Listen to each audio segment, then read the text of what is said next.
check. Check.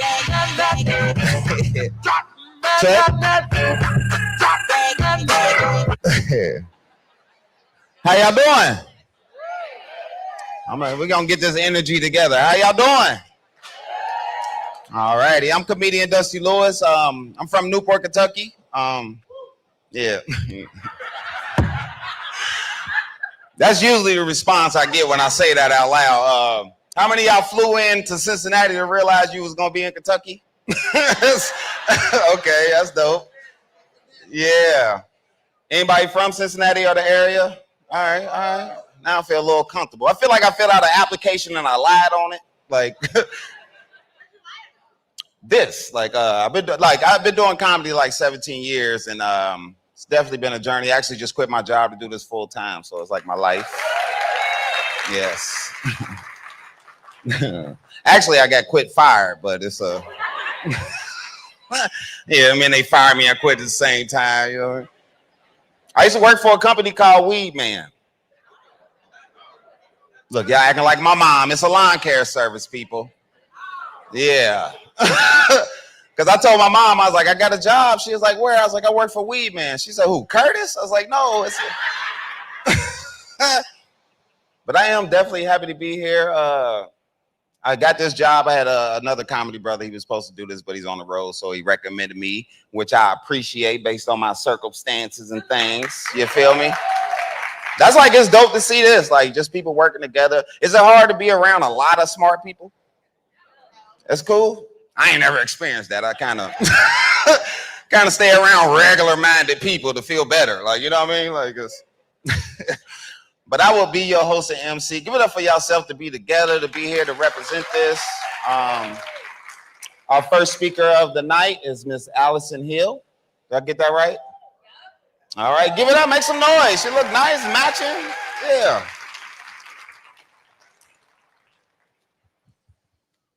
Thank you, Dusty. I hope everyone's having a good time. Everyone is excited. Okay, that was a little quiet. I know that who I'm about to introduce, everyone will be cheering and jumping and super exciting. So I have the privilege to introduce the National Pharmaceutical Association's leadership. Are we going to have music as they get to walk in? Yes, okay. So first up, we have Dr. Chantel Houston, National Pharmaceutical Association Interim Executive Vice President.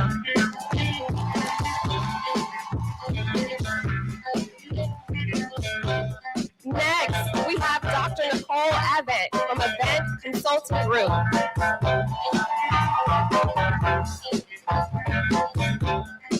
Next, we have Dr. Tamara McCann, National Pharmaceutical Association President.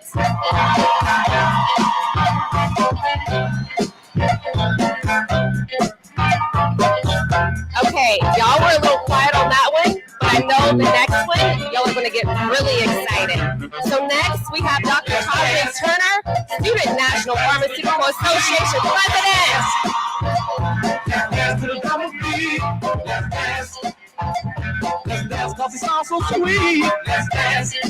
Now we have Dr. Robbie Christian, Student National Pharmaceutical Association Executive Director.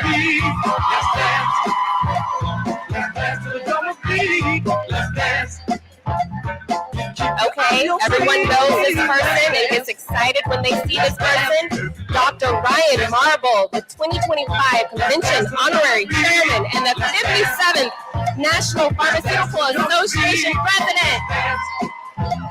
Let's dance to the party. Let's dance. Let's dance. And now, the reason that we are all here enjoying this wonderful convention. We have Dr. Danica Lucas, our 2025 National Pharmaceutical Association Convention Planning Chair.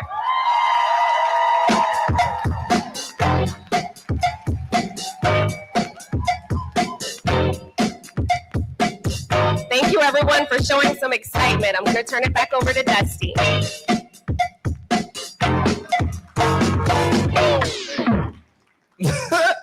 Y'all stopped clapping when she said my name, like, yeah, we don't know him. That's what's up. Give it up for everybody up here, man. This is nice. This is nice. Let me get my notes together. I just turned 45 this year, so yeah, I'm adjusting to that because I learned after 40, like you start falling apart on the inside.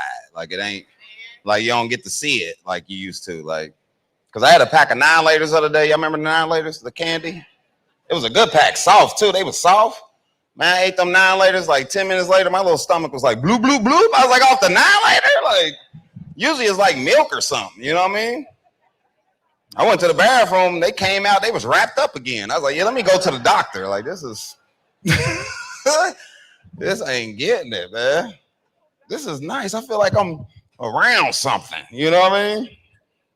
Yeah, I'm from Newport. I walked over here today. Yeah, thank you, brother. Like, somebody cares. Yeah, get it together. Y'all did right. Y'all was, Because she was, when she called me about the show, she's like, it's going to be a broad audience, like from 19 to 90. I was like, like damn, like. So we got silent movies and Twitch all in the wrong room. Like, this is, all right.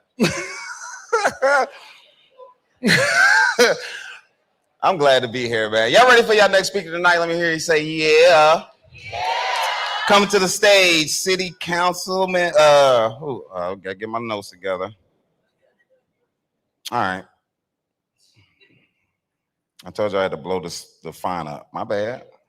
I'm already here. You can't fire me. It's crazy. Like it's. But I got it. All right. Coming to the stage, City Manager Miss Cheryl Long. Hey. You gotta do that up here.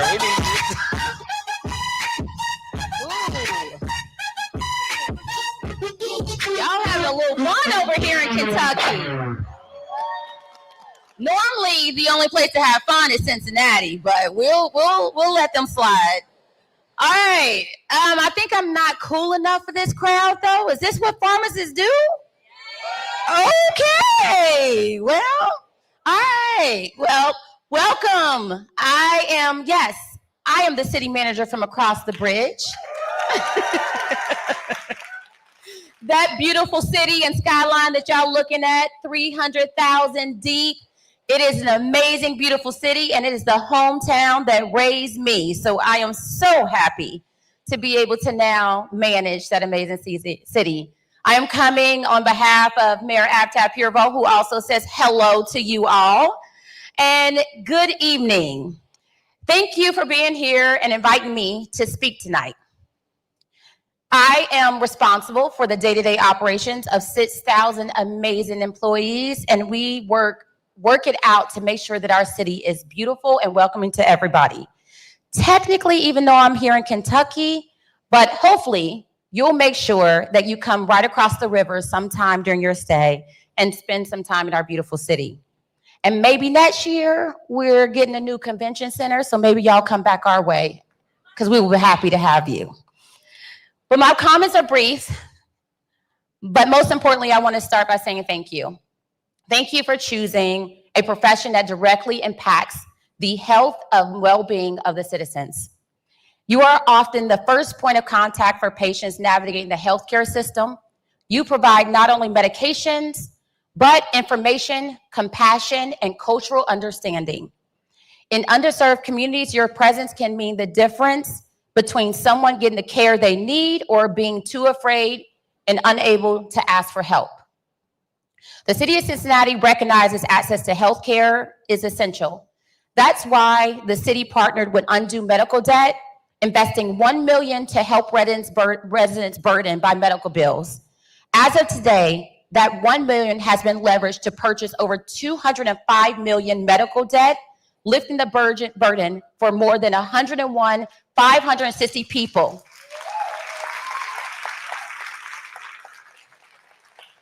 That is over a third of our city's population. What we were able to gift was many people received notice in the mail that said, on behalf of the city of Cincinnati, we have forgiven your medical debt.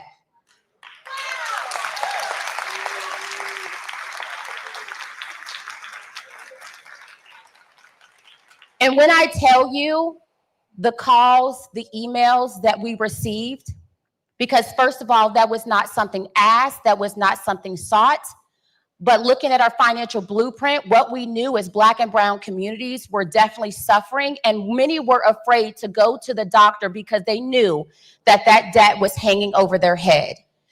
So that blessing was huge for many people. But that is how government is supposed to show up, specifically during these times when we are looking at potential Medicaid cuts that are coming across the country. But it is our goal as local government to make sure that we continue to support our residents and meet them where they are.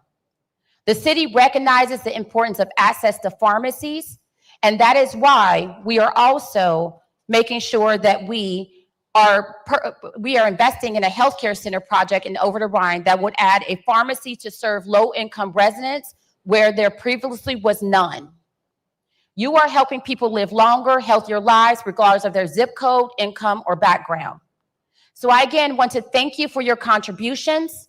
I want to make sure you all understand that while you are here, it is important for you to bring other people into your profession as well. It is important for people to see themselves in you so that they too can say, I can be a pharmacist.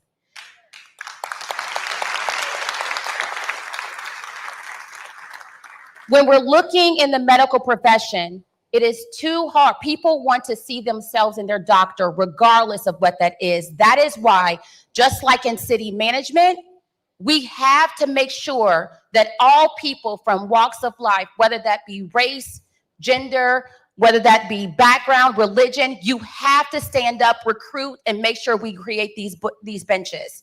Because if not, there are going to be too many people who feel like they don't have other people on the other side that understand where they came from, and we will see the same of what we're seeing. It is our job to make sure that we continue to support and lift up other people and put them in positions that we are in. I take that seriously, and you too, you should too. Thank you, and have a safe and great time in the city.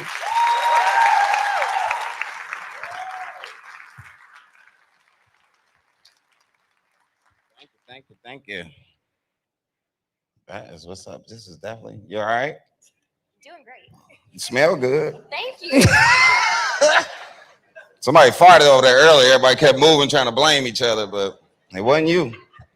I didn't smell that. All right. Yo, everybody good? So how long y'all been here? Since today or when everybody arrived? Yesterday? Yeah, did y'all explore anything? A little bit? No. There ain't too much going on the Kentucky side, but definitely she's right about Cincinnati. It's definitely a dope place, regardless of what the perception of what's going on. There's definitely a lot of dope things going on in Cincinnati. I try to relate to y'all, all right. Y'all ready for y'all next speaker tonight? Coming to the stage is a community leader in Lincoln Heights. Give it up for Durance Daniels. As I'm on white man, Mr. White down here. This would be the remix.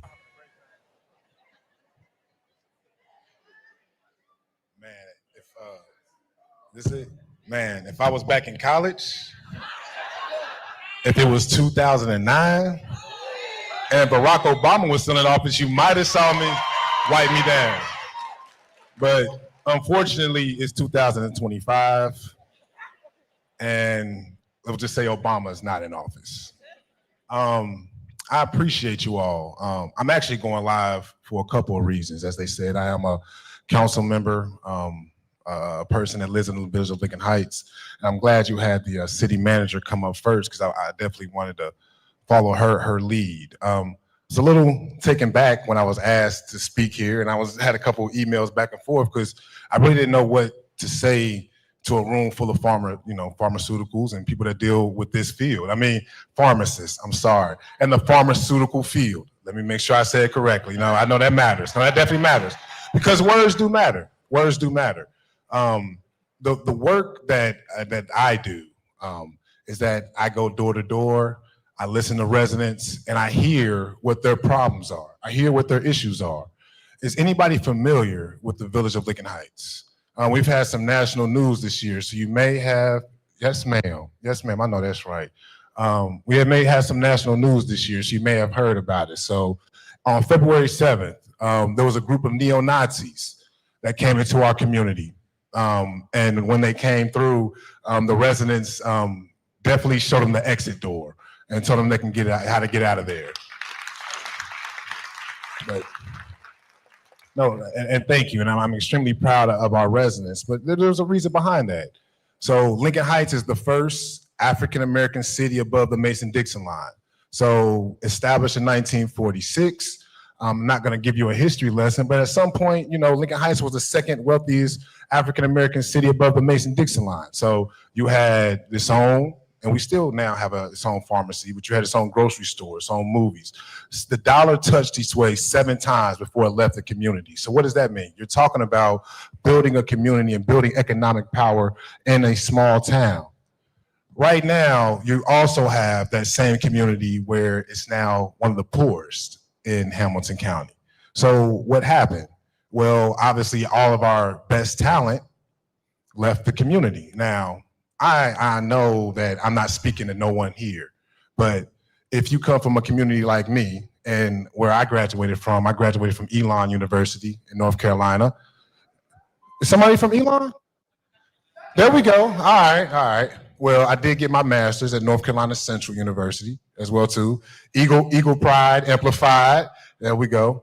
But I say that to you all because I challenge you all. When you have the talents and you have the abilities, how much are you giving it back to the places that you came from? And that doesn't necessarily mean just go back and just speak with somebody, but truly being rooted in the place that you came from. So for me, what does that look like? That means taking blighted properties, 10,000 square feet, where it was just overgrown, trash being thrown in there. Some of the most heinous things in the community were taking place there. We said, let's take that blighted property, clear it out, and turn it into an urban farm. Turning it into an urban farm is not just feeding people. It's not, and you all know how well a fresh fruit and a fresh vegetable can do for the body. But what does it do for the soul? What does it do for the mind when you're able to now grow that and give that skill to somebody and they're now able to monetize that as well too? With the same thing as you all. It's one thing to provide somebody a pill or some medicine, and that thing is important. But how often are you sitting there saying that I can provide you something that can feed you a lifetime? How often are we going back to our communities and saying, man, let's really go back and heal it? Because I'm telling you right now, in the hood that I'm in, man, we are hurting big time. Cincinnati right now is hurting big time. And the trauma that we deal with, how are we going to really affect it? Because I'm telling you, it's not going to be a pill that's going to fix it.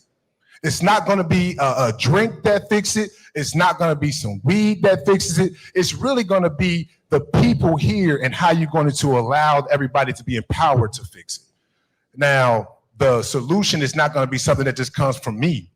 But the answer is not going to come from the individual as well too. But collectively, yes.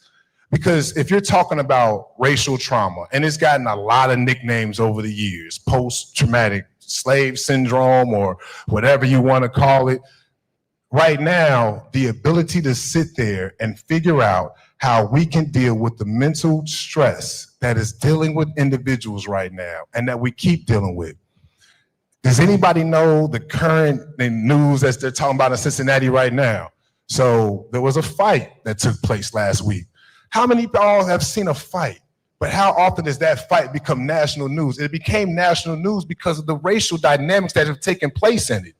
And as often as a black man sees those racial dynamics and see how it is skewed to one side, that hurts. And you get adjusted to it. That is not normal.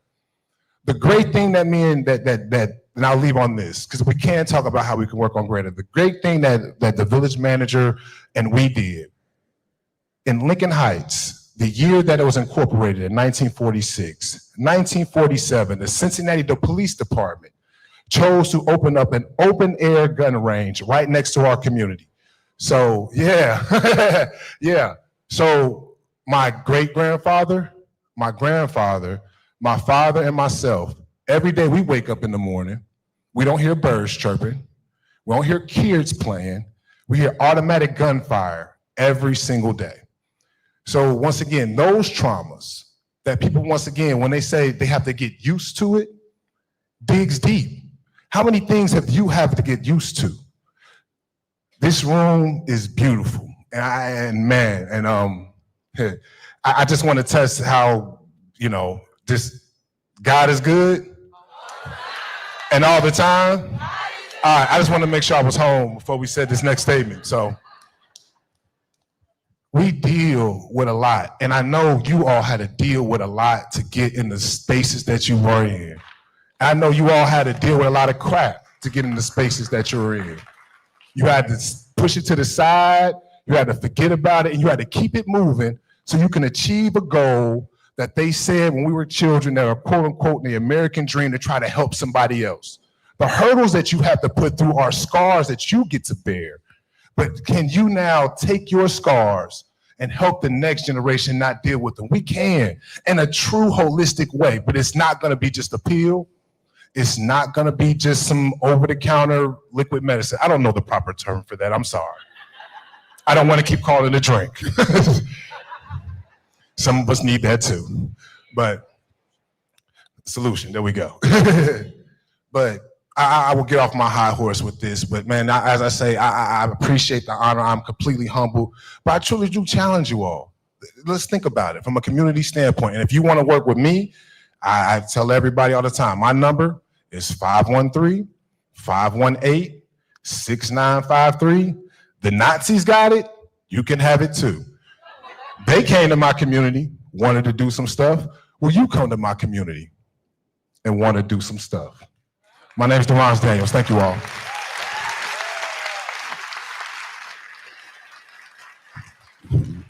Give it up for Deron. He beat me to the punch. I was gonna spill my guts on y'all. You know, beat me to the punch. Just go out, support me, follow me on all social media because it's based on your numbers and things. So you could, before I go on any further, get your phones out and follow me on Cash App. That's what I need. Like this. Y'all doctors, you gotta ask for something. Like, no, it's actually a blessing to be here. This time last year, I was actually fighting for my life. I had a fungal infection in my system. It's called blast something. Yeah, I probably know it. I don't, you know what I mean? Yeah, but it's yeah, because it basically what I caught is like it was trees and stuff catching because I do construction work, and it shut my lungs down. Lost a lot of. It was in my system 9 months before I even knew it was there. Like, you know what I mean? And that's like what he's saying. Like, you got to be more mindful of yourself before you can kind of like, you know what I mean? Because I ain't gonna hold you around black people. We hard on each other sometimes, and the worst thing that you could do around black people is lose too much weight. They think you got something, you know what I mean? They don't be concerned. So that's part of why I didn't check on myself. That's all I'm saying. I'm trying to be on y'all page. I'm like, this is what's up. All right. All right, coming to the stage is the honorary convention planning guy, I guess. It don't say planning guy on here. I just put that part in there. But please give it up for Ryan Marble.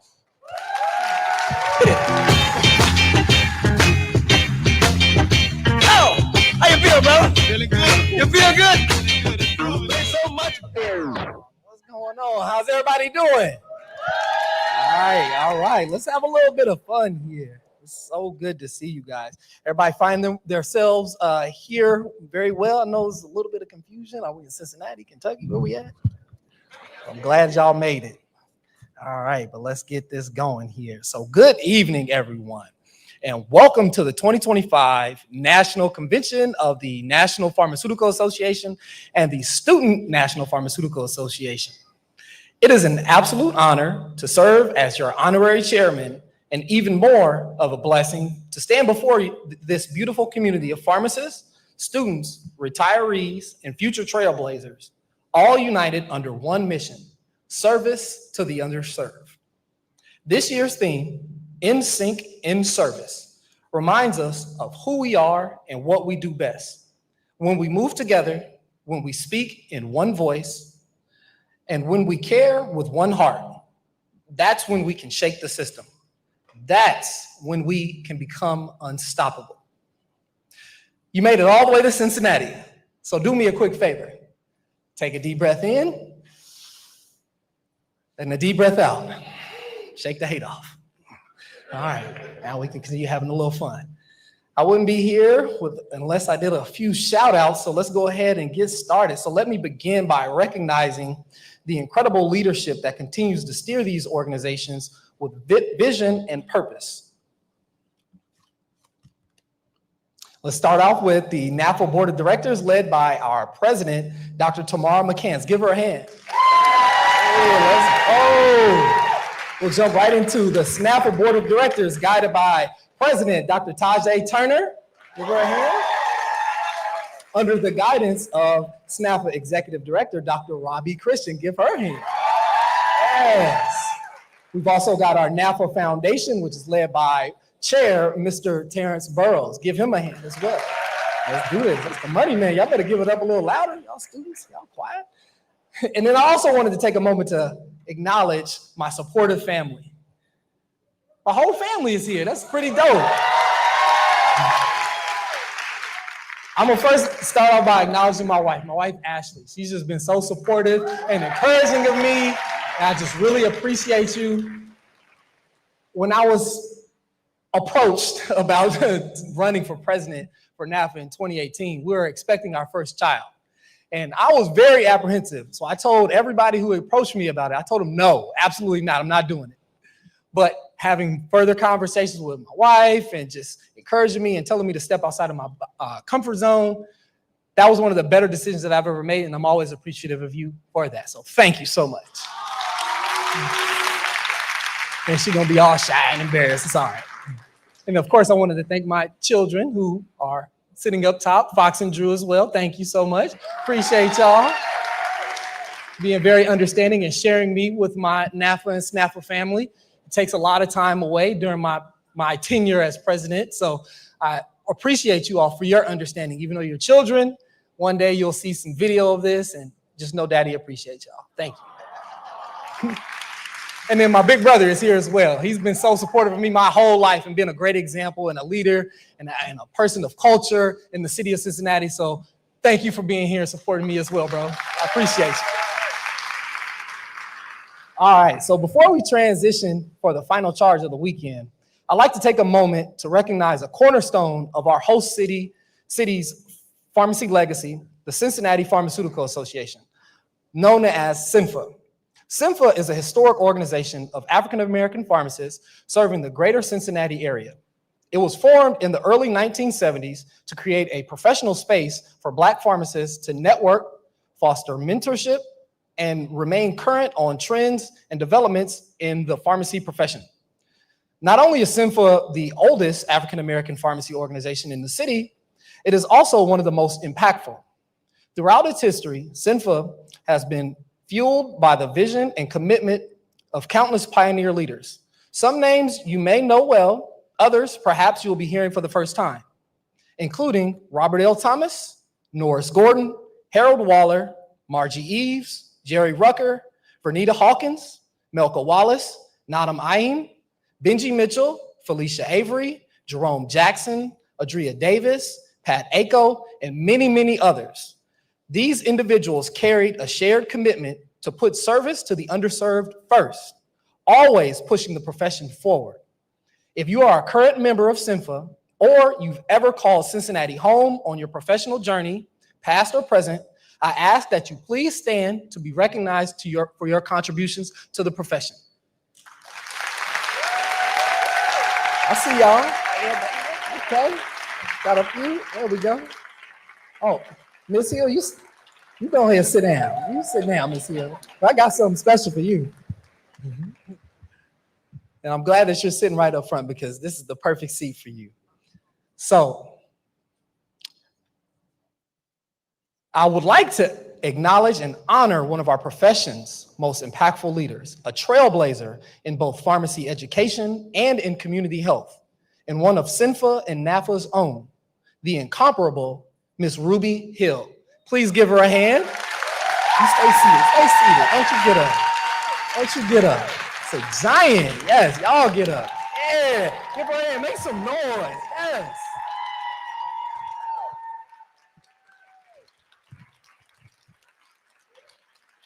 Yeah. Yes. And I haven't even gotten to the accomplishments yet. Just wait.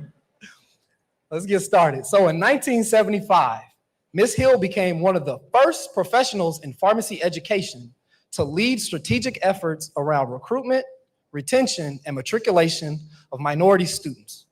She served as Director of Minority Recruitment and advisor at the University of Cincinnati College of Pharmacy for 2 decades, a role in which she did far more than just advise.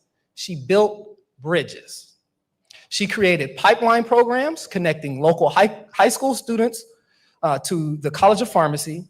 She developed leadership initiatives tailored specifically for minority students and played an instrumental role in the growth of SNPhA on the campus of University of Cincinnati. And she did not do this alone. She intentionally collaborated with SNPhA and NPhA, leveraging the expertise and network of its members to pour into the next generation of student leaders. Ms. Hill has championed the underserved, opened doors that many of us walk through now, and exemplified what it means to lead with purpose, vision, and heart. The truth is, without her groundbreaking work, without her boldness, her tenacity, her willingness to kick down barriers, many of us, starting with me, would not be in this room today. Ms. Hill, we appreciate your service to the profession, our collective organizations, and we thank you, we honor you, and I'd like to ask everyone to join in giving her her flowers by giving her a big round of applause.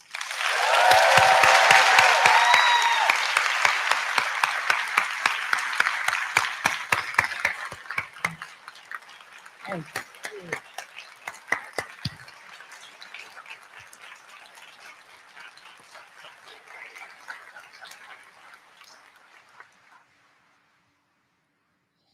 So before we wrap up, let's take a moment to reveal the elephant in the room. The fight for inclusion and diversity in healthcare and pharmacy education is not always popular. In today's climate, standing up for the underserved can sometimes feel pretty lonely. Sometimes we as professionals in pharmacy have to fight for the needs of the people that we serve. And remember, we're in Cincinnati, we like to fight. Everybody likes to fight. We are a fighting city, clearly. But I want to remind everyone that this is why we're here. NPhA and SNPhA were birthed out of necessity to challenge barriers, to serve communities that are left behind, and to lead pharmacy into a more just and responsive future. So let's stay in sync. Let's stay in service. Let's not grow weary in doing good, for in due season, we will reap a harvest as long as we do not give up and continue to fight. So over the next few days, connect, recharge, uplift one another, attend sessions with intention, network and engage with your whole heart. And never forget why you chose the profession in the first place. We don't just fill an empty spot on the hospital rounding teams, and we certainly don't just fill prescriptions. We fill gaps. We fill needs. We fill futures with hope. Let's have an unforgettable convention. Welcome to NPhA SNPhA 2025. Let's get in sync and get in service. Thank you.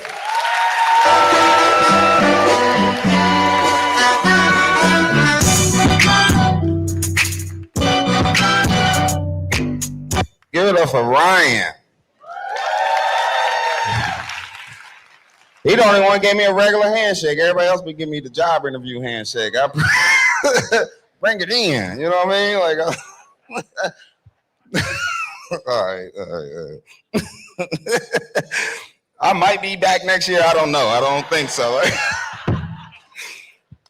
Maybe not though, because I'm supposed to actually got a dope opportunity. I'm about to be on Netflix for the first time. So now y'all want to be my friend. Now you want to be my friend. Nah, not yet, because I made that up. I just wanted to say that. I want to be down. That's all I'm saying. Nah, but I definitely enjoy because with comedy, it takes me everywhere I wanted to go and places I never thought I'd be, like here. Like, so, but I'm very happy to be here, and I'm about to get out of y'all way. But make sure y'all follow me on social media. I'm actually going to be the only black dude to pop up named Dusty. That's why I had to quit selling drugs. They remembered me. All right. Y'all ready for y'all next speaker? I guess, maybe. All right, let me find it. Coming to the stage is this is the boss-ish. Hold me. Because it's executive vice president, but that's still like, you know what I mean? What is it? I want to say her name right so I can be back next year. All right, coming to the stage, please give it up for Miss Chantel Upshaw Houston. Yeah. And she right in my face. I got your name. I said all of it. Pronounced it right. All right, how we doing? Setting the energy for tonight. So in case you didn't know, we are live on YouTube right now. So say, hey, YouTube. We are live streaming. So if you get on YouTube, you can send a link to your, to your friends, to your family, tell them to, check us out, see what you're up to this weekend.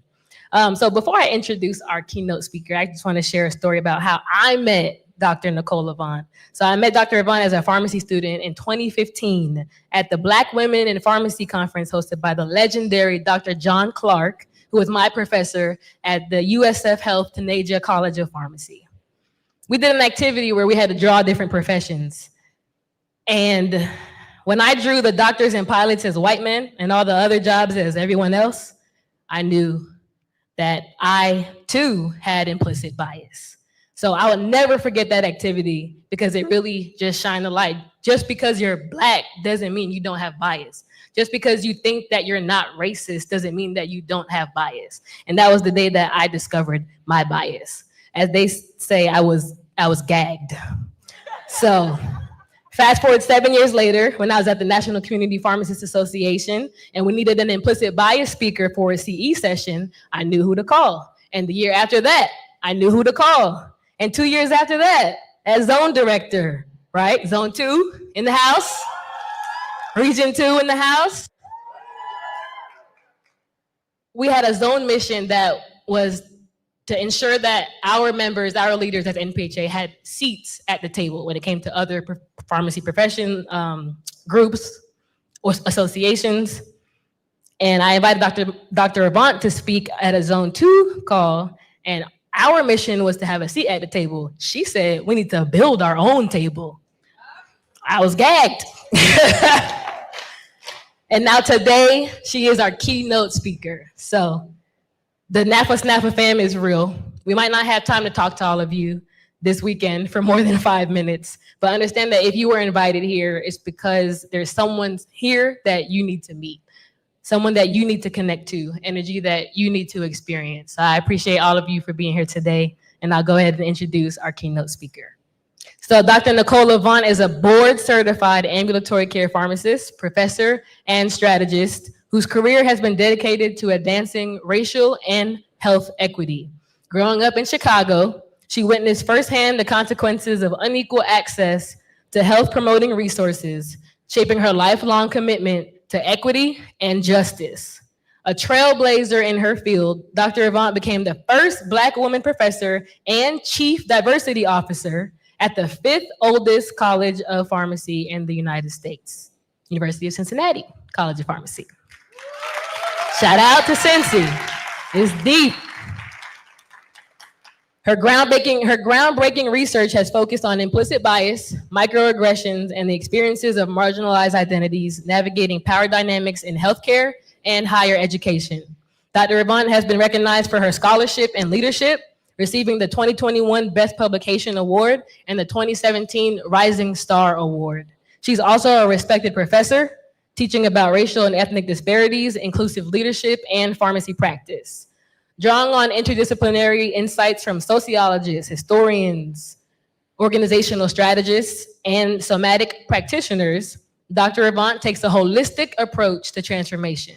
She partners with organizations to enhance care, connection, dignity, and safety for patients, employees, and communities. Nicole builds structural competence, cultivates pleasure activism, and fosters environments where people feel respected, valued, and able to thrive. It is my honor to introduce this year's keynote speaker, Dr. Nicole Avant.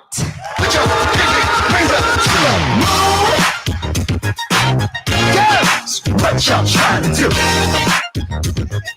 24 karat magic in the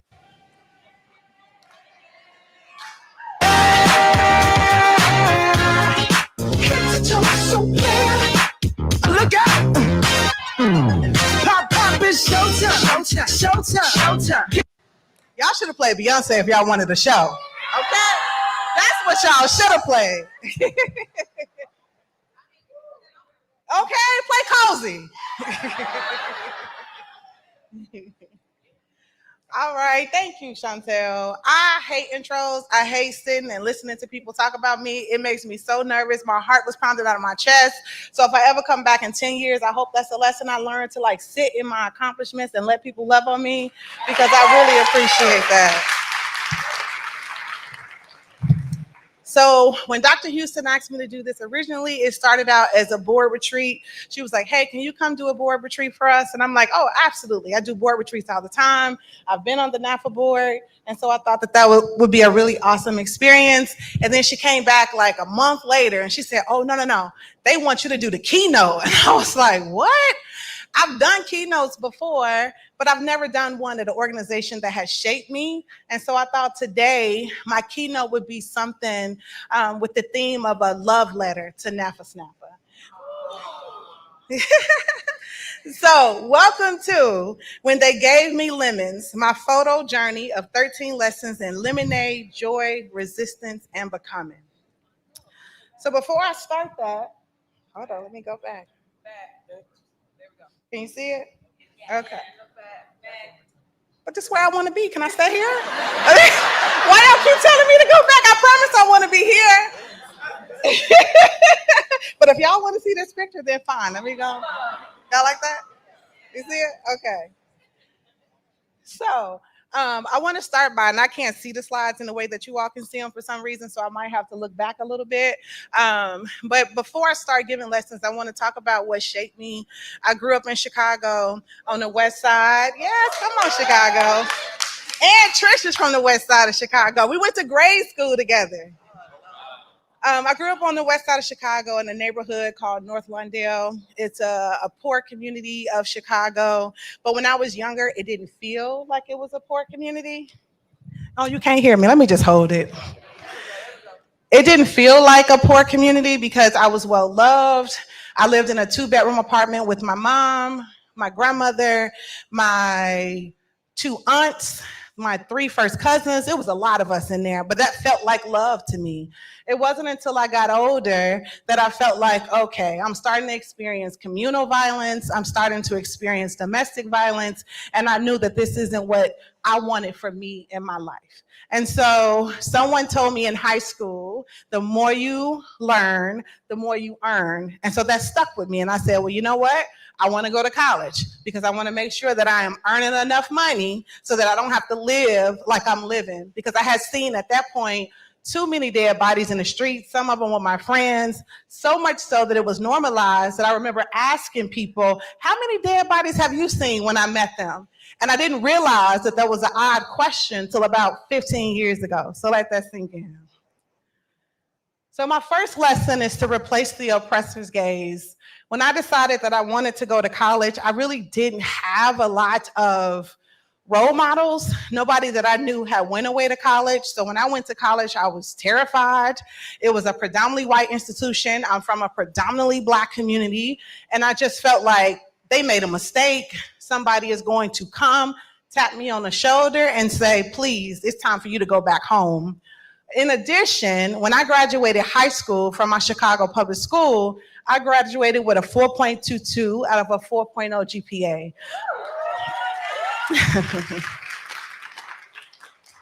I took classes like AP Calculus, I took honors English, but when I got to U of I had to take remedial math, I had to take French 101. I was not prepared. And so I just did not feel like I was going to succeed. In addition to that, I had a 4-month-old that I had brought to school with me. So it was just a lot of reasons where I felt like I'm not gonna make it, I am not gonna last here, but I studied 4 hours a night and I ended up graduating with my BS in finance with honors. Second lesson, release this idea that you are not enough. Like I said, I was terrified when I graduated from U of I, when I went to U of I. And then before I graduated, I had a job offer working at this big 5 accounting firm called Arthur Andersen. But it was time to start working for them. It had imploded due to Enron. So I'm like, okay, what am I gonna do? Because when I first had this job offer, I was making $40,000 in 2001. And I remember my father saying something like, whew, it has taken me my whole life to make $40,000. Now you're coming out of college making $40,000. So I felt like I was making my parents proud. I felt like I was making my community proud, that I'm making it. I'm making it out of the hood. But then that job was lost. And so I said, okay, what do I do next? So somehow I found pharmacy. So I enrolled, or I wanted to enroll in pharmacy school, but you needed prerequisites. And those prerequisites were math and science. At that time, I did not believe that I would be good enough to take math and science courses. So I decided, like, okay, I'll just go to a city college, a community college. I'll take the math and science courses there, because then if I fail or if I flunk, nobody would know. I went to Malcolm X College. I ended up doing very well. I had a 2-year goal to enroll in pharmacy school. So some of the classes I needed wasn't even available. So I reached out to a professor. I'm like, I need this physics so I can get into pharmacy school next semester. Can I do an independent study? And of course, they allowed me to do it. And I was that girl. I graduated with an A, a 4.0 GPA at a community college. So by the time I got to pharmacy school, I knew I was that girl. I had released this idea that I wasn't good enough, that I wasn't smart enough, that I was going to fail. And it was an amazing program. And so I learned a lot. I actually had professors like Dr. McPherson, Dr. Popovich that really took they took care of me and they made sure that I would succeed. And because I knew my why, because I grew up in North Lawndale, I knew that I wanted to practice in disease states that negatively impacted my family and my community, such as diabetes, hypertension, hyperlipidemia, HIV/AIDS. When SNPhA was presented to us at orientation, it was a no-brainer. Their mission statement was in alignment with my own personal mission statement. And at the time, that was to increase the upward mobility of others through academics, health, and wealth. So I joined SNPhA. It made sense that I would then become the chapter president of SNPhA. I think at that time, oh, well, thank y'all. Y'all are so just affirming. I appreciate it. I became the chapter president and I grew my chapter significantly. I'm talking 2 to 3-fold. It was a really great experience for me. I think we increased our service offerings with CKD, diabetes, hypertension, HIV/AIDS, so much so that for the first time, we were nominated for the Chapter Excellence Award, the Chauncey I. Cooper. We got beat out. At Rite Aid, I think Jermaine picked George. George came in. We came in with a very formal presentation. George came in with all the theatrics, and we lost. Thank you, Jermaine. But it was a really great experience because I didn't come from a lot of money. And so going to those SNPhA conventions were really important, but I couldn't afford it. But luckily, when you would go to SNPhA, you would get a check on the spot. You just have to be in a meeting and they call your name. And so that's how I was able to access those conventions. And as I applied for more scholarships, I would get more money because I was doing very well. I graduated at the time, well, after that, I graduated magna cum laude with my PharmD degree. And so I was doing very well.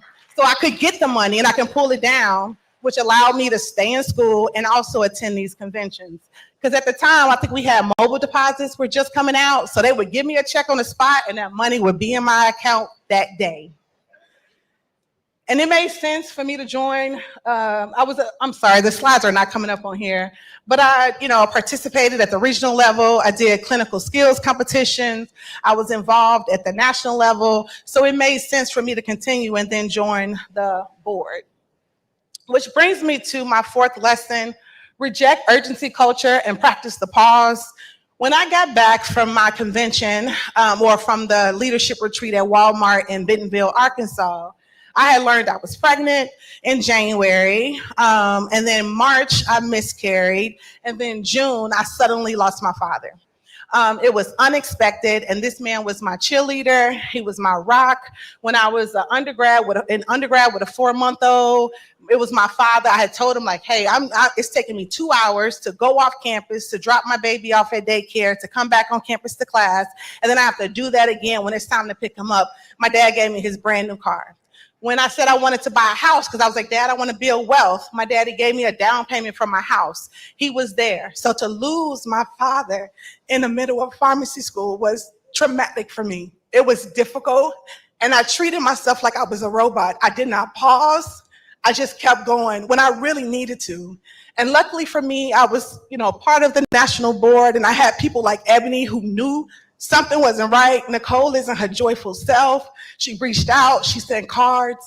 And even though I couldn't receive it, I couldn't hear it, I just kept going. I just kept going, and I knew that people were there. And at the time, I had done so well in my didactic courses, but it was time for my rotations. I just didn't have it because I was treating myself like, oh, I'm not protecting my humanity. I can keep going. I have a goal. I want to get out the hood. I want to be a pharmacist. I want to do a residency. I want to be a professor. I don't have time to stop.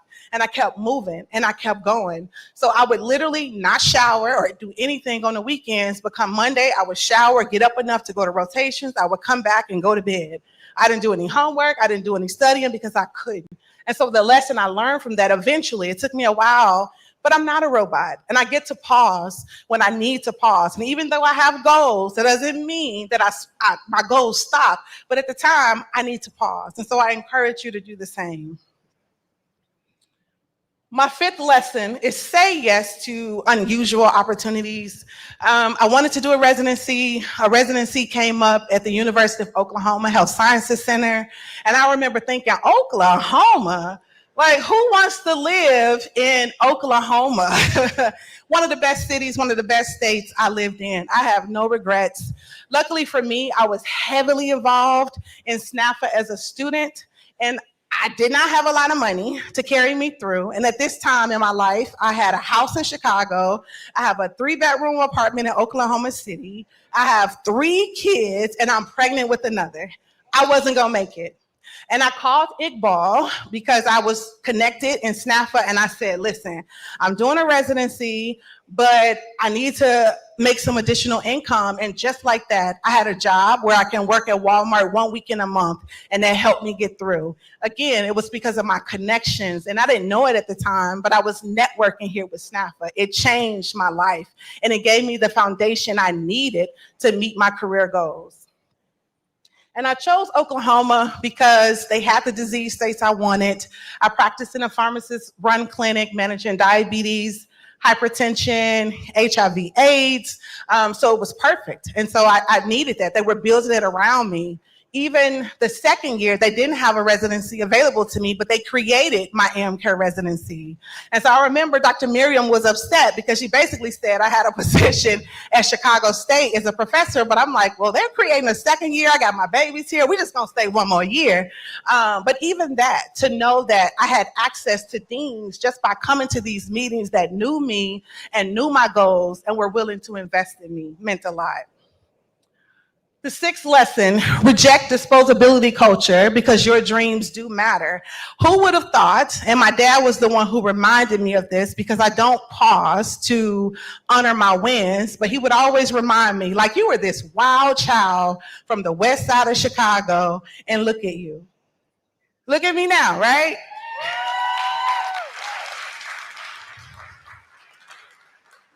After my residencies, I pursued a professorship at the University of Arkansas Medical Sciences. It was not for me. It was Little Rock. I lasted 10 months. It was during the rise of Trump. My sons at the time were experiencing racial violence. And I'm like, okay, I'm not gonna make it. But because of my network, I got in touch. I got recruited by the University of Cincinnati, which we'll talk about later, but I still was involved in NPhA because NPhA had built me and had allowed me the opportunity to continue to move forward in my career and my goals. At that time, as a resident, they don't give you any money. Once you're a student, they like, bye, you're gonna figure it out. But when I finished my residency and became a professor, I had a little bit of money. So the first thing I did was become a lifetime member. Immediately, I love this, y'all clap for everything. I love it. I became a lifetime member. I would give back. So any convention I went to, I would wait to the last minute, but I would find Kim and I said, Kim, I got $1,000. Can you find a student that would be in alignment with my values? And she would.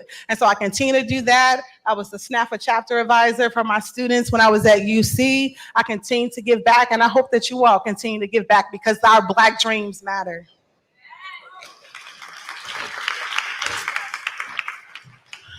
If you want, this was something that was super important to me. I wanted to disrupt empowering systems.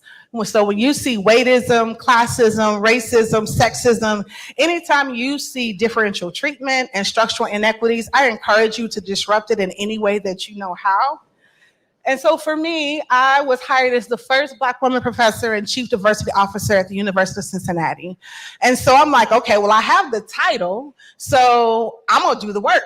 Even if the institution is not ready for me to do that work, I'm gonna do the work anyway. That was a personal choice for me. One of the things I had my students do, I wanted them to take the Harvard Race IAT. I wanted them, I don't know that I can commit or encourage them to change their behavior, but the very least that I could do was encourage them to deepen their awareness around their racial bias. So this was before the actual class when the students got this homework assignment. So let's say the fragility was high, but I wanted to know if students agree with the results, why or why not. And so following IRB approval, pharmacy students' reflections were subjected to thematic analysis. Most students, 66% of them reported having a pro-white bias. I wasn't surprised by that. Those that agreed their results cited family, friends, and community. Those that did not agree, though, had a lot to say around why this test is just really either invalid, or they said, I don't have an unconscious bias, I don't know what that is, that's not a real thing. Or maybe I do have some unconscious racial biases, but it does not negatively impact my behavior. The second thing that I did while I was the chief diversity officer at the College of Pharmacy is I did a microaggressions project. And I thought it was important because I'm the only Black professor at UC at the time, and the students were in and out of my office. And the college put me on a lot of committees that I think was inappropriate as an assistant professor. I was on committees at the college level. I was on committees at the health medical campus level and at the university level. It was a lot. And then I had students in and out of my office. And this is, again, during the rise of Trump, there's tears. I mean, it's just a lot. So I'm not working, even though I got 4 kids at home, I'm not starting my workday to 5 p.m. And so then as the chair of the Council on Diversity, I'm reporting these experiences of these students of color, but white faculty, they were pushing back. Like, I need to know what their grades are. I don't really believe their stories. And I don't know why their grades matter other than if they're experiencing violence in the classroom, then their grades will be negatively impacted. So I thought to myself, well, I know what white folks like. They like data. And so you can deny the data if you want, but you will look disingenuous because the data is present. So I wanted to collect the microaggressive experiences of students at a college of pharmacy. I put out a call, and this was a prospective study that I got RB approval for. I put out a recruiting email, and I got called into the principal's office. The associate dean with my fourth year student, and Benji is there. He's like, oh, Jesus, I hope you're not feeling tight. But I got called into the principal's office because the work wasn't appreciated. And we're pharmacists. If we're interacting with patients, we want them to know if they have diabetes. We want them to know if they have hypertension. If they're aware of the problem, then they can fix the problem. But it was very different. It was like, you're making our college look bad, and our faculty members are upset with the project that you're doing, but I continue to do it. Because where I come from, this work matters. It's not a professional thing, it's a personal thing for me. And so students agreed to participate in this study. 13 pharmacy students participated in the study. 46% identified as women. The mean age was 23, and 54% identified as white. It was difficult to get this project going, and once we collected some robust data, it was hard to get this data published. So at the time, I was submitted to journals of pharmacy, and then it wouldn't even get past the editor sometimes. And I'm like, this data is good. It needs to be read. So it was ironic that in 2021, AACP awarded the publication the best publication award for scholarship in teaching and learning. It's the same journal that rejected it. So I was like, well, thank you. I appreciate it. But I collected robust data. The students had a lot to say regarding the responsibility of administrators, faculty, staff, and students. Students said that they felt othered by race, religion, age, sexuality, language, class, gender, and so forth. And then I developed a framework to describe and understand microaggressions, which I call the 4 Ps of microaggressions, which is the power, pain, pervasiveness, and a pollution of microaggressions. And so colleges of pharmacy can deny that we have a problem, but this data shows otherwise. And so it's important for us to continue to do the work and push back and resist in the ways that are available to you. As a professor, research was a way that I could resist. 8, find your passion. A lot of my research is in bias. A lot of my research is around microaggressions. Another project that I did that I'll talk about a little later was around Lincoln Heights, and I was hoping that that guy from earlier was here to hear about that project. But even though when I was doing that work, I had a lot of even pharmacy colleagues, like my Black pharmacist friends were pulling me to the side and saying, I don't think you should do this kind of work. Like, I think you're putting a target on your back. And I'm like, well, let's do it together. So it won't just be me doing it alone, right? Because at the time, all of my research really was the first of its kind. I had not seen implicit bias in pharmacy. I had not seen someone talk about microaggressions in pharmacy. I had not seen someone talk about structural racism and what is it like to navigate that in pharmacy. And so I guess I was putting a target on my back, but this work was important to me, so why wouldn't I continue to do that? And we'll talk about how I left pharmacy and came back, and I feel like everybody was doing the work, and so that was really good to see. The next one is build a brand beyond the white coat. There was a course that I taught at the College of Pharmacy called Racial Ethnic Health Disparities. And I'm from Chicago, I'm not from Cincinnati, but I had heard about Lincoln Heights. I had heard about it being a wealthy Black community, and now it's one of the poorest communities in Cincinnati. So I wanted my students to contextualize that for me. I wanted them to look beyond biology and personal choices to describe health differences. I wanted to know what is happening on a contemporary level and a historical level as to explain why are we seeing these really vast differences in health. And so my students were instructed to take pictures of playground structures, take pictures of street signs. I wanted to know the number of businesses in each community. There were 2 communities. It was Evendale, Lincoln Heights, their neighboring communities. One is white, one is Black, and it is vastly different. I wanted to know how much revenues that those businesses were generating for those communities. They did a phenomenal job. We did a town hall meeting. They presented that data, and they also presented some historical data to explain how structural racism was the reason that these 2 cities have vastly different outcomes. So the chief diversity officer at UC Health heard about the work that I was doing. They asked if I would replicate what I was doing in the classroom, would I replicate it for the UC Health system? I said yes, because I say yes to unusual opportunities. When I did it, I was charging next to nothing. I wasn't charging much of anything. The senior VP asked me to come back. I did it again. I charged next to nothing. And he brought me back the third time and he said, we really like the work that you're doing. We want you to develop a year-long contract, but what you're charging is not what your competitors are charging. And I was like, competitors? Say less. I got you. But one of the things he has said to me was that you're just a one-woman show. And so we feel that if something happened, because they had 12,000 employees, if something happens with you, how can you fulfill the obligations of this contract?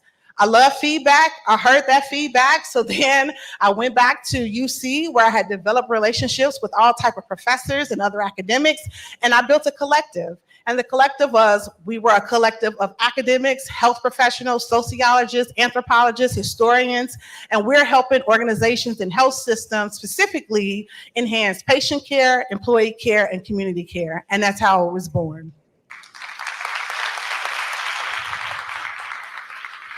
I love y'all. So it started out with health systems. Our first client was UC Health. Our very next large client was Children's Cincinnati Hospital. And then it just kind of grew word of mouth. So I wanted to stay with health systems, but then it grew to government entities. It then grew to academic institutions. It grew to nonprofits, and then as well as some for-profits as well.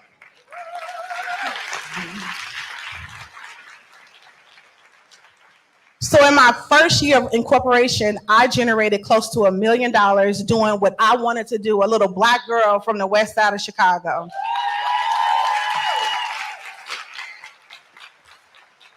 Oh, thank you.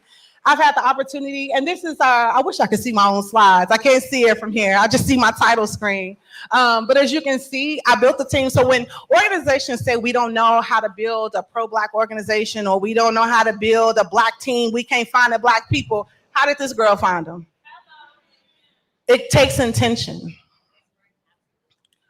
And I was able to build, because of the great minds that I had brought together, I was able to build and create some amazing projects. I've worked with the Alzheimer's Association.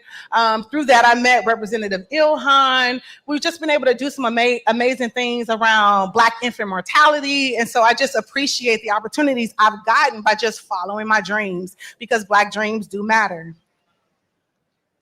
So the 10th lesson is be you and make space and grace for others to be themselves. I told you very early on how committed I was to SNPhA. I was heavily involved as a student, but something happened in 2019 where I discovered my queerness. And when I look back, I felt like I had heard some things in our general sessions. I had experienced some things, and I didn't know that I would be welcomed anymore. And so I pulled back from the work that I was doing with SNPhA. So I wasn't going to the conventions. I was no longer giving the money that students needed. I just felt like, well, I'm just gonna be by myself because I don't want to be rejected. In addition, COVID happened in 2020. And so I really was isolated. And so I decided I'm just gonna move to Jamaica. I'm gonna live there. Anywhere I go, I'm gonna make friends. I found some Black queer people to hang out with, and that's where I was. I slowly got pulled back in. I think it was Dr. Angela Riley and even Chantel. They were trying to get me back in the NPhA, and I'm like, I don't know. I ain't the straight girl no more. I'm the gay girl. So I don't know if I can do it. But they encouraged me to come, and I came back in 2023, and I did have such a warm embrace.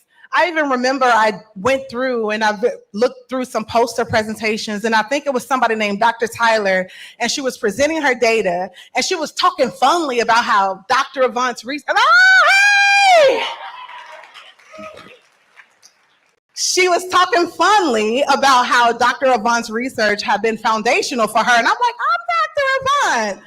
I'm like, it's time for me to pop back out here because pharmacy has changed. So I really appreciate that. But I remember being so intimidated that I had brought my partner with me. She wasn't a pharmacist. I just had her in sessions with me because I felt like I needed some armor because I was afraid. And so I encourage you all to make space for people who are different from you. I know that we say Black Lives Matter, but do we believe that all Black lives matter? And if we don't believe that, I encourage us to get on board with that. If we want to build solidarity and disrupt the madness, the violence that we are experiencing on a daily basis. I think the old colonial strategy is divide and conquer. And I think that if we are not on the same page, we're going to keep losing this war over and over and over.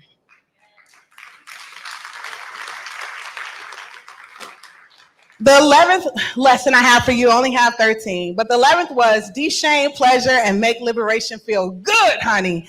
Now, this is the lesson that changed my life. Back again. Make it Beyonce next time, though. This was the thing that changed my life when I embraced this. As a Black girl, as a Black woman, I have been programmed to self-sacrifice, to disrespect my humanity, and not care about what my desires and my wants. And when I started prioritizing my pleasure, it changed my life.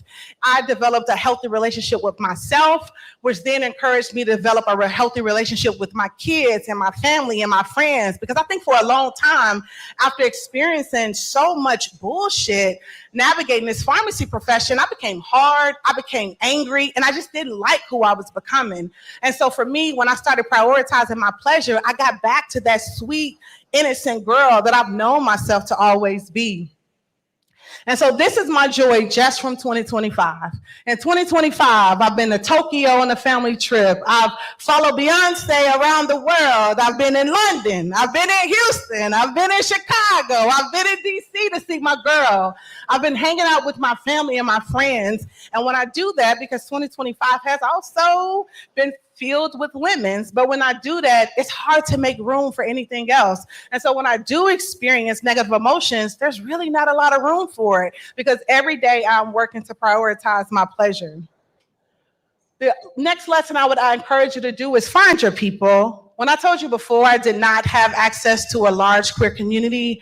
And so I intentionally set out to find those people. I created a sister circle, one that was virtual, one that was in person. That has been healing to me, to go to a space where I can be vulnerable. I can share what I need. I can share what I want. I can be heard. And there are people that are listening and readily available. And so if you don't have that, if you're feeling really isolated, if you're feeling alone, I encourage you to find one or two people that you can say, I want to practice being vulnerable with you. I'm tired of being hard. I'm tired of this world. I'm feeling angry every day. I want to practice softness, and find your people.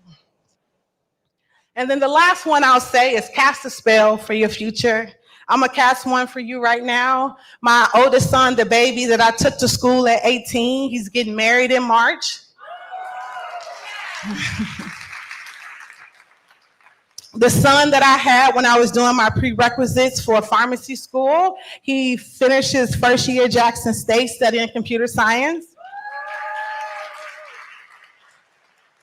The third kid that I had while I was in pharmacy school and navigating my dad's death at the same time, she is brilliant, she is smart, she wants to be a pilot. She has flown her first flight already when she was 11. She is afraid to land it, but we got time. We got time. She had her instructor land the plane for her, but that's okay. And then the youngest that I had while I was a resident, he is good in gaming, he is good in coding. And my kids, they're inappropriate, they're busting in me in the rooms. If you see on the top right, when I'm in the bathroom, they're coming in my rooms to talk to me, to connect with me, to be close to me. And that's because the work that I have done to build a healthy relationship with myself, that my kids now want to be around a Black mom who loves them, who's soft on them, who's sweet on them.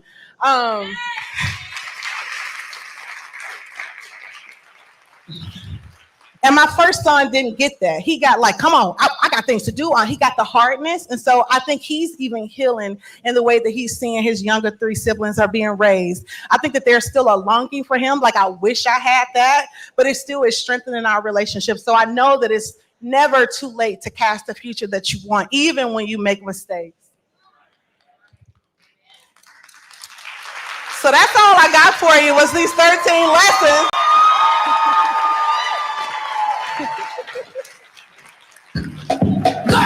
We run this mother.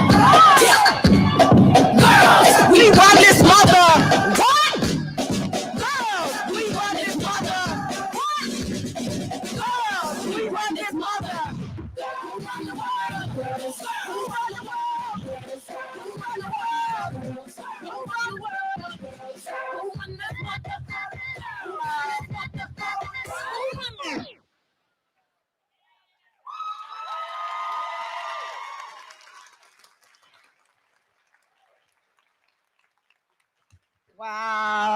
Thank you, Nicole, so much. I know, that's a hard act for me to follow. I want y'all to give it up for DJ School in the back. We appreciate you. So I just want to give y'all what to expect for tomorrow. Well, later on today and tomorrow, you know, after this is the Bridging the Gap and New Practitioners Network reception, right? And so represent your zone and represent your region. So zone 1 is yellow, all right? Zone 2 is it still blue? I saw still blue. Zone 3 is orange. 4 is red, and 5 is navy. All right. After that, we have our hospitality suite that is hosted by Zone 3 and Region 3, so please come by for that. Remember, tomorrow registration does open from 7 to 5. SNPhA has its House of Delegates at 8. NPhA has its House of Delegates training at 9:30, followed by session 1 at 10. Yeah, we have a headshot cafe tomorrow from 12 to 2. So get your personal shots. The exhibits hall open at 3, and we have our poster session 1. There is a dine around Cincinnati that's from 4 to 6. There's a list and the app telling you where you can go and get some food in the area. And then we have our awards program after that. All right, so the next presenter doesn't really need an introduction. And if you know her, you know that she is an advocate for equitable care and dedicated to increasing the capacity of pharmacists to be major contributors in the achievement of favorable health outcomes in our underserved communities. She was raised in Brooklyn, New York, and she received her Doctor of Pharmacy from FAMU. Upon graduation, she completed a postgraduate year 1 community pharmacy residency at Howard University and Groves Care Pharmacy. In 2002, she became a co-founder of a nonprofit organization called CMS Health Initiatives. Yes. Where she utilizes pharmacists to address health disparities in HIV/AIDS, diabetes, and immunization. She secured over $3 million of grants funded to increase treatment adherence for patients being treated for HIV. She is currently a medical science liaison with Abbott Diabetes Care. She provides scientific support for the Freestyle Libre portfolio in the Mid-Atlantic. Prior to being at Abbott, she worked at Howard University College of Pharmacy and several roles, including starting as the IPPE coordinator, then experiential, and then finally assistant professor. At Howard, she also served as the residency program director for both community pharmacy and managed care PGY1 programs. She was a faculty director for the Capital City Pharmacy Medical Reserve Corps, which was instrumental in the COVID-19 response in the District of Columbia. 2002, Dr. McCants, foreman at the time, received the Bowl of Hygeia Award, and it's one of the highest honors in the pharmacy profession.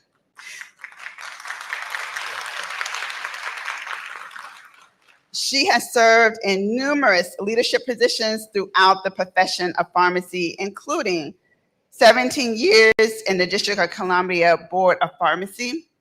She was chair, give it up. She was chair for 3 years, serving on numerous task forces for NABP and chair of the Constitution and Bylaws. She's a member of APHA House of Delegates and Committees, and also AACP Minority Faculty, SIC Chair Program Committee member and Ethics Task Force. She was also the treasurer at the Washington, D.C. Pharmacy Association. Founding manager and facilitator for CPESN Washington, D.C., all before she came to NPhA. She now serves as the president of the National Pharmaceutical Association and is the pinnacle of her career. She was appointed by our 56th president, Lakeisha Butler, as the convention planning chair for 2019 and 2020, resulting in over $100,000 in excess revenue. She was appointed, Before that, she was appointed as the Zone 1 director by Ryan Marable, resulting in resurgence of 4 local chapters in Zone 1. As the president-elect and membership chair, she facilitated several initiatives to increase membership engagement and strengthen the infrastructure to support all membership categories. In addition to being a life member of the National Pharmaceutical Association, she is a life member of the FAMU Alumni Association and Alpha Kappa Alpha Sorority Incorporated. Her biggest achievement, though, is her 2 sons, Ronald and Robbie. Please, y'all, help me welcome our president, Dr. Tamara McCants. Yeah.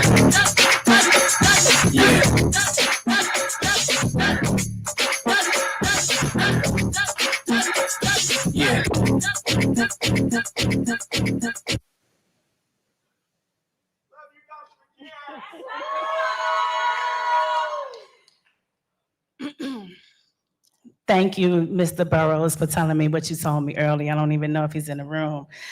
But Nicole,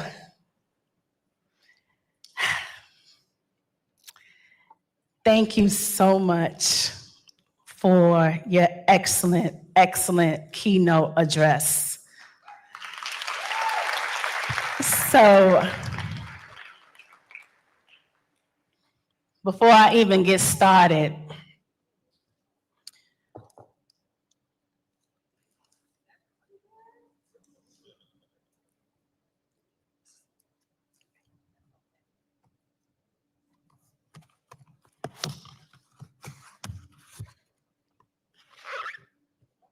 if you can please come up and accept this token of our appreciation for Dr. Nicole Avant, whose research getting quoted as the NPhA SNPhA Convention 2025 keynote speaker. Thank you.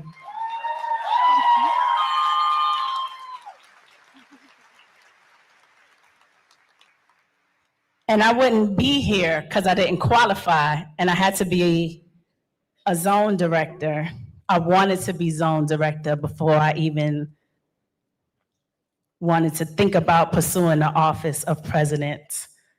So I called Dr. Ryan Marable, and you know, he's makes you do your work before you call. You have to have your speech and everything together. And said, Dr. Marable, please, I'm interested. And so to the honorary chairman who did not get to facilitate a live convention because of COVID, please come up and be recognized for being an honorary chairman. SNPhA.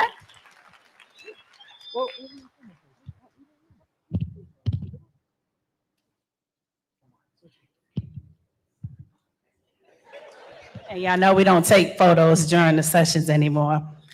So, to the ones that's chosen, the past presidents of NPhA who preserved this great organization, allowing me the opportunity to serve, current NPhA leadership, including our student leaders, partner organizations, sponsors, and most importantly, financial and active members of the National Pharmaceutical Association and the Student National Pharmaceutical Association. Welcome to this year's conference.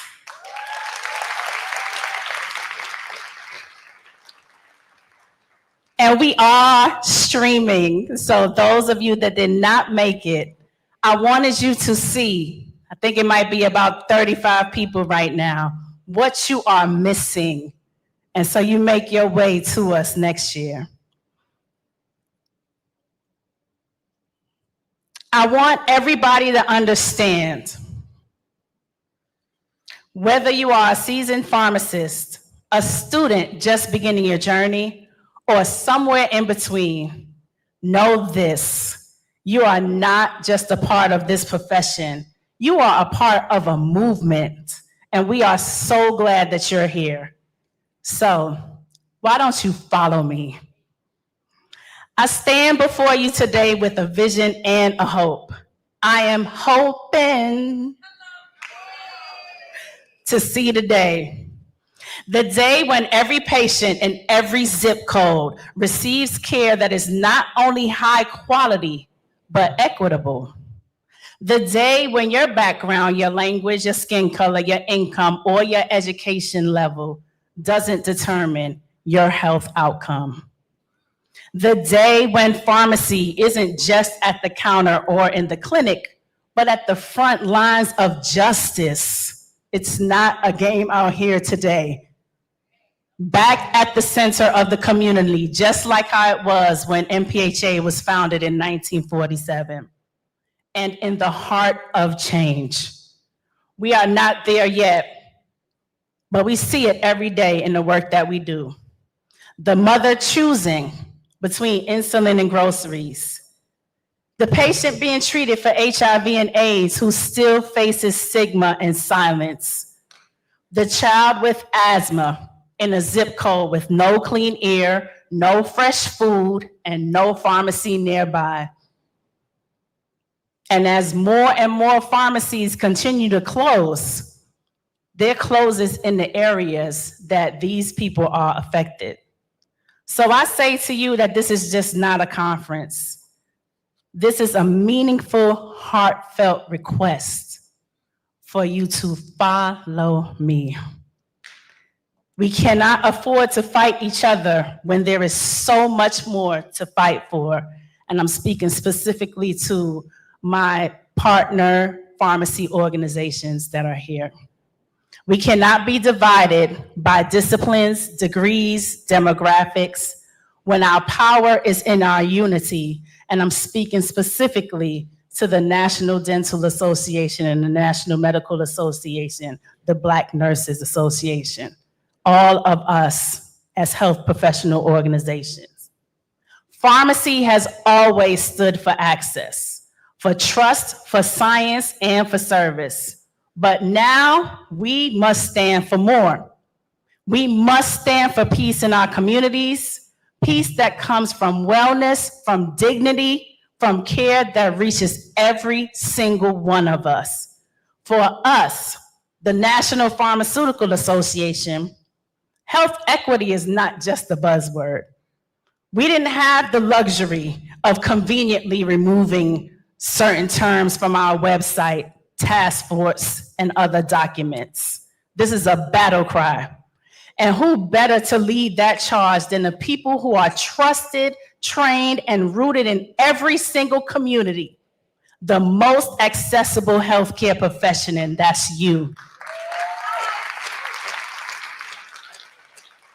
You, the pharmacists who know your patients by name. You, the student pharmacists with fresh eyes and unstoppable energy. I love the students. You, the educators, the researchers, the innovators, the change agents. You are the hope that I see, and you are the leaders we've been waiting for. So today, why won't you follow me? Don't just attend the conference, ignite something from it. Network, yes, do all that. Learn, have fun, absolutely. But then go back to your communities, back to your campuses, back to your clinics, and disrupt inequity. Design better systems. Speak up in the boardroom. Mentor somebody who doesn't see themselves in pharmacy, not yet anyway.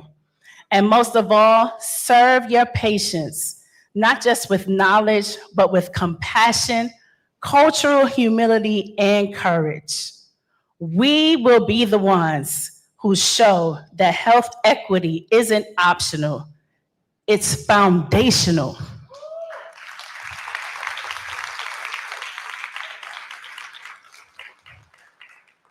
And let us be the ones who, when history looks back, we didn't just talk about courage. We didn't just talk about the change. We made it. We're not new to this, we true to this. This room is full of brilliance, but outside these walls, there are real lives depending on us. So rise up, step forward, and lead the fight for health equity. Not someday, but starting today. Follow me.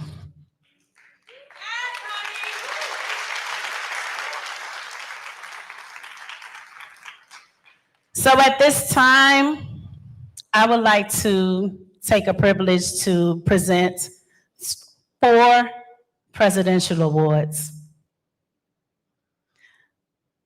These awards is the President's Award for Service Excellence.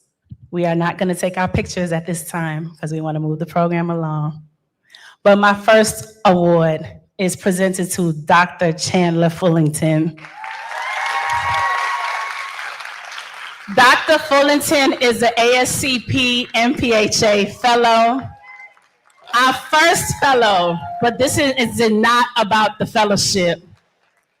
She took the vision of the Leadership Institute and rolled up her sleeves and handled all administrative tasks to execute the Dr. Henry Lewis III Leadership Development Institute. She replied to several emails, texts, and phone calls. She created artifacts and back-end infrastructure, repeating the same information to people asking the same questions over and over again. And I'm sure that's not what she signed for when she took the fellowship, but thank you so much, Chandler, for doing that.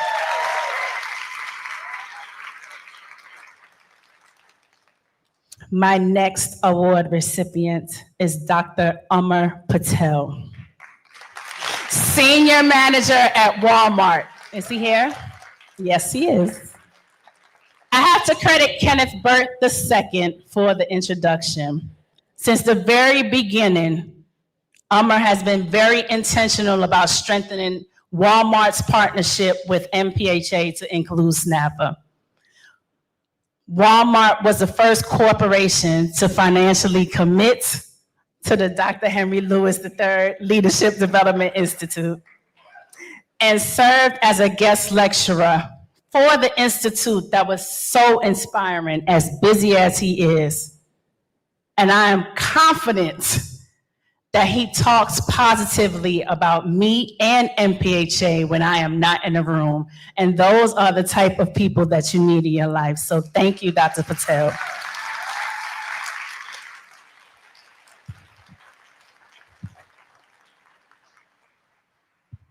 Next.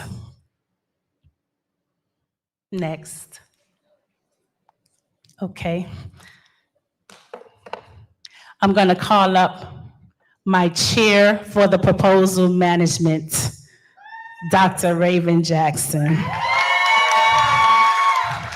My very first meeting for NPhA, I knew not one person.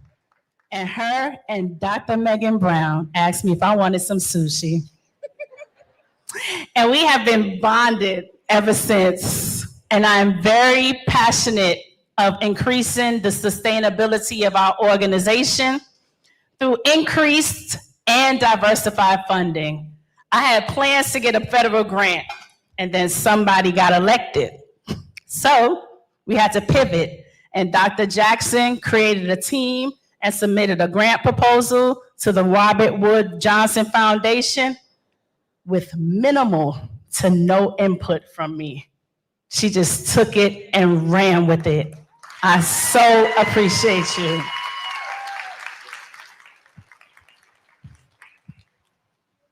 And last, where's Terrence Burrows? I listened to him. But definitely not least, Dr. Brian Lawson.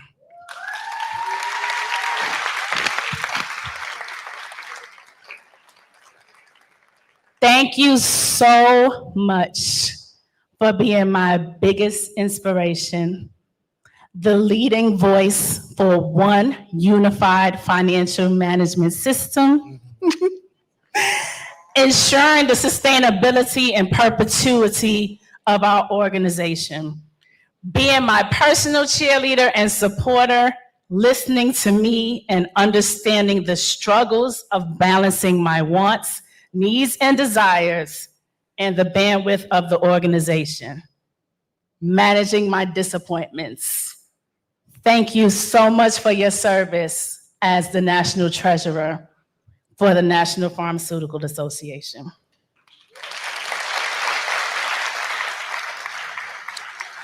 So now, I have the distinct pleasure of introducing my soror, Dr. Tajay Turner. She is your 2024-2025 SNPhA National President.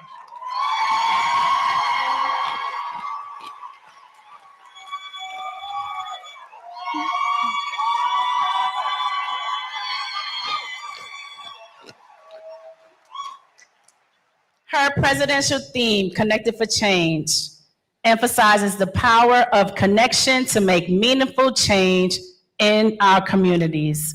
She is a recent graduate of UNC's Eshamel School of Pharmacy and is a current U.S. Market Access Fellow with BMS in conjunction with RPIF. She didn't add enough. Tajay Turner is very financially savvy. She is an excellent listener. She motivates people. She's pleasant. She does self-care.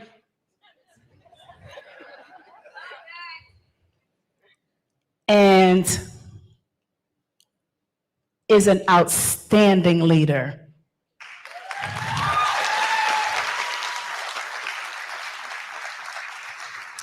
She is proud of all of the amazing work that you have done serving underserved communities. And I am so very proud of you. It was a pleasure serving alongside you. And thank you for being open. Thank you for your EQ, emotional quotient, and your vision, Dr. Turner.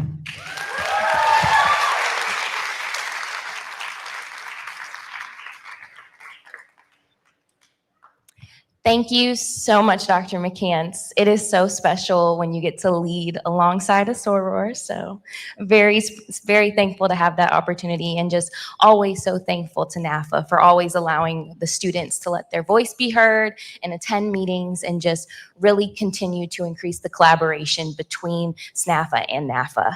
And I know that we are getting close to bridging the gap. I see all of the wonderful trail ride outfits, so I'm so excited for us to line dance the night away. So before I introduce our 2024-2025 National Board, I just want to have all of our sponsors please stand to be recognized. We cannot have this conference without you, and we're just so thankful. I see Walmart, I see Kroger, Good Neighbor Pharmacy. So please stand to be recognized if you are a sponsor. Please give them a huge round of applause. Thank you all so much. We look forward to continuing to connect with each of you throughout the convention. And now for the 2024-2025 National Board, my rock, the change makers is what we call ourselves. So when I call your name, please stand to be recognized. Starting off with our wonderful initiative chairs with Operation Immunization, Dr. Charles Ajala.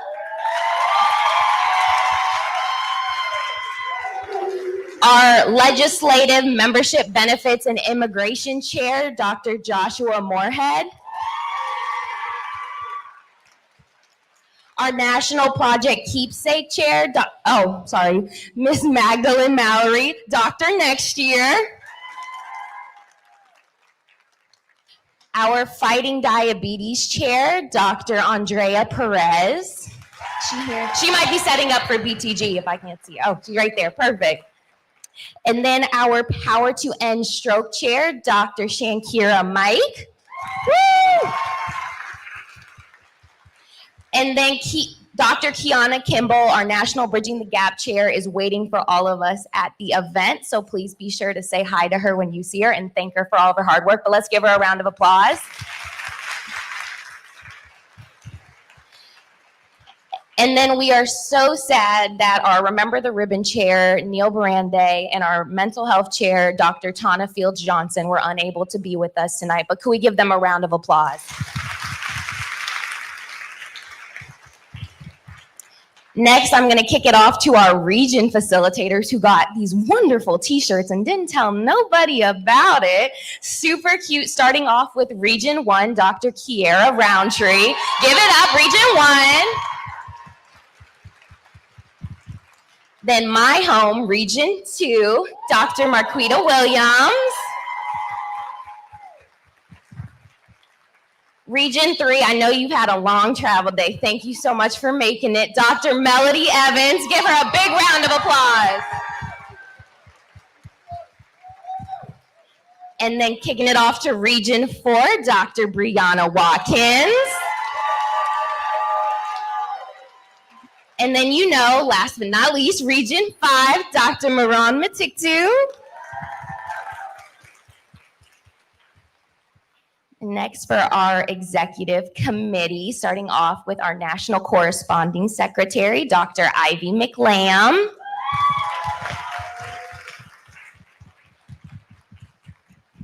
Our National Recording Secretary, Miss Lauren Wells. Our National Public Relations Liaison, Dr. Katie Kluel. Be sure to smile for the camera when you see her. Then our President-elect, your incoming President. Give it up for Miss Precious Craig.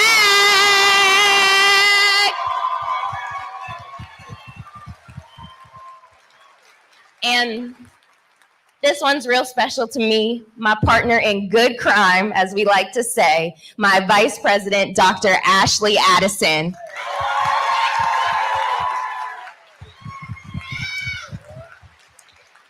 And we couldn't do it at all without our amazing national office, starting off with our executive assistant, Miss Yadira Hernandez at registration. Then our wonderful executive consultant, Dr. Chelsea Strobridge. Our executive chairwoman, Dr. Charmaine Cubello. And then our assistant executive director, Dr. Yasmin Knight. I don't know if she's in here, but give her a round. And the one that I am on the phone with until midnight, a lot of the nights planning this convention, the one I couldn't do it without as well, Dr. Robbie Christian, our executive director.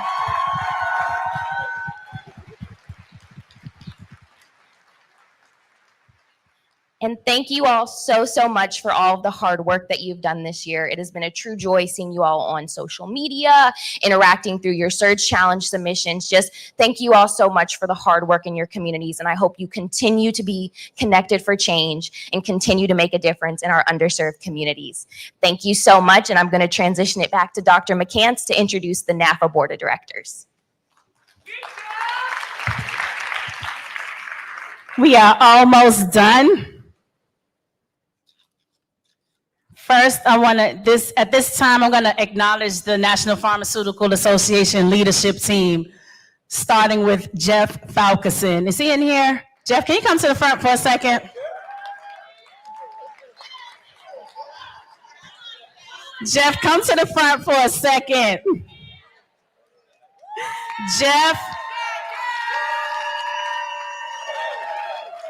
Jeff is celebrating 5 years with the National Pharmaceutical Association. I just wanted the people to see you, Jeff. Our interim executive vice president, Dr. Chantel Upshaw Houston. And just come up as we think, because we are about to get started as I call your name. Special shout out to the President Support Team, my phenomenal and awesome, I could not do this without you, Dr. Samantha Robinson. My executive assistant, Simone Barnes, who wasn't able to be here, and my special project manager, Taylor Aldator. My executive advisor, Dr. Terry Smith-Moore. My bestie and board liaison for the Dr. Henry Louis III Leadership Development Institute, Dr. Andrea Baker. I want to recognize the committee leadership, ad hoc committees, strategic planning, Allison Hill, chair, Jacquees Unanu, co-chair. Please come up. International Committee Chair, Dr. Walleen Bullard. Proposal Management, Raven Jackson. My standing committee leadership, Continuing Pharmacy Education. What, how goes stepped up, and I'm saying it wrong, I'm so sorry. Timothy T.J. Carter. New Practitioner Network Chair, Jassity Adams, and her co-chair, Ishay Winfield, who's not able to be here.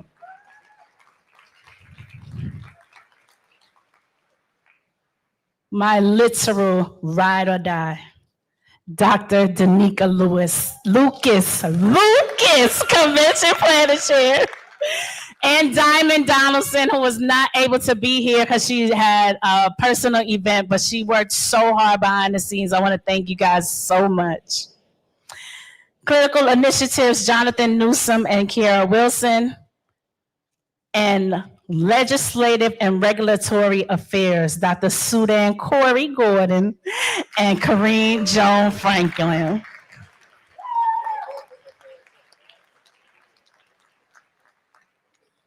And to my executive board,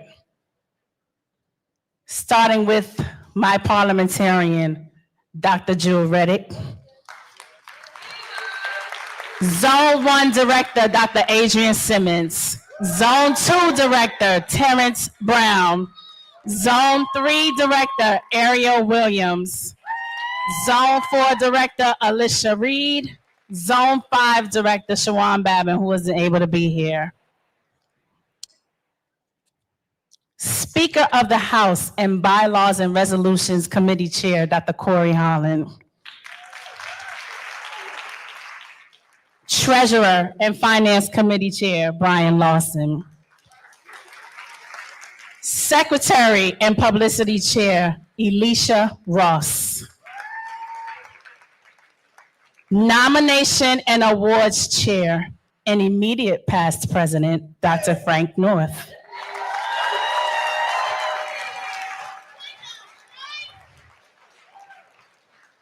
President-elect and Membership Committee Chair, Roderick Peters.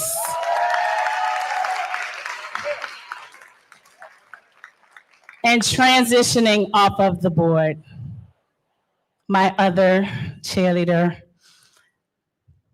always checks on me when nobody else checks on me. Executive Director of the NPhA Foundation, Dr. Carlton Maxwell.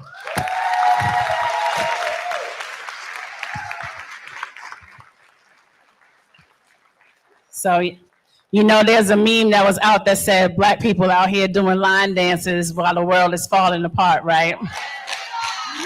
But we're not just doing line dances, we are actually changing the world. So Dr. Alshon Bryan, if you could join me down here.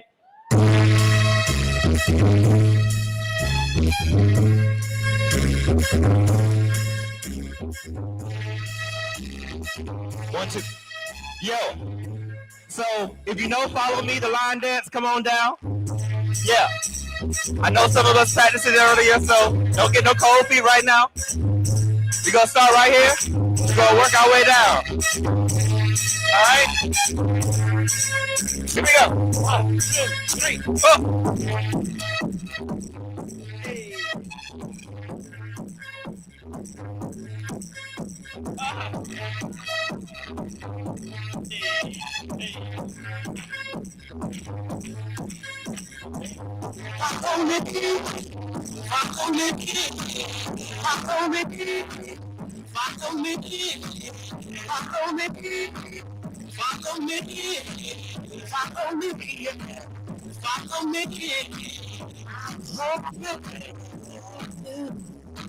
To see the day when my people can always say we must not to achieve the day that was torn in our country. We shall all be I love you. Why don't you follow me?